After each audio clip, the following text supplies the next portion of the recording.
શ્રી ઠાકોરજીને ભોગ ધરી શકાય તેવી ઇન્સ્ટન્ટ જલેબી સિદ્ધ કરવા માટે કડાઈમાં 1.5 કપ ખાંડ અને ખાંડ કરતાં અડધું એટલે કે 1/4 કપ જલ લઈશું. હવે મધ્યમ આંચ ઉપર જ્યાં સુધી ખાંડ સરખી રીતે ઓગળે ત્યાં સુધી ચમચા વડે હલાવીશું. તેમાં 10 થી 12 તાતણા કેસર, અડધી ચમચી ઇલાયચી પાવડર, અડધી ચમચી લીંબુનો રસ કરી 1 તારની ચાસણી થાય એટલે ગેસ બંધ કરી તેને ઢાંકીને મૂકી રાખવી.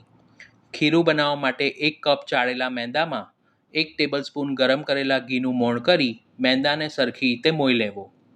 તેમાં 1/2 કપ ખાટું દહીં પધરાવી સરખી રીતે મિક્સ કરીશું. પછી તેમાં જરૂર મુજબ થોડું જલ કરી મેંદાના બિલકુલ પણ ગાંઠા ન રહે તે રીતનું મધ્યમ ઘટ ખીરું બનાવીશું. આટલું ખીરું બનાવવામાં મને 1/4 કપ જલની જરૂર પડી છે.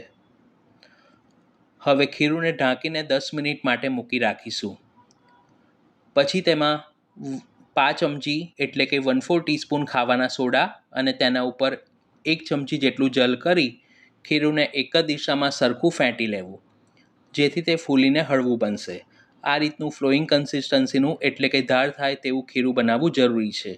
તેને જલેબી મેકરની બોટલમાં ભરી સપાટ પેનમાં જરૂર મુજબ ઘી ગરમ કરી પેનમાં સમાય તેટલી જલેબી પાડી લઈશું.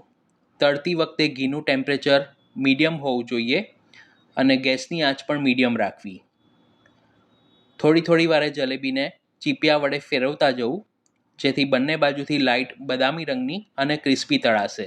એક બેચ જલેબી તળવામાં આશરે 3 મિનિટ જેટલો સમય લાગે છે. હવે આ તળેલી જલેબીને આપણે જે 1 તારની ચાસણી બનાવીને રાખી છે તેમાં 10 થી 15 સેકન્ડ માટે પધરાવીશું, જેથી તેમાં અંદર સુધી ચાસણી સરખી રીતે શોષાશે. પછી તેને બહાર કાઢી વધારાની ચાસણી નીતરે એટલે આ જ રીતે બાકીના ખીરુંમાંથી જલેબી તૈયાર કરીશું. આ માપ પ્રમાણે 30 નંગ જલેબી સિદ્ધ થશે.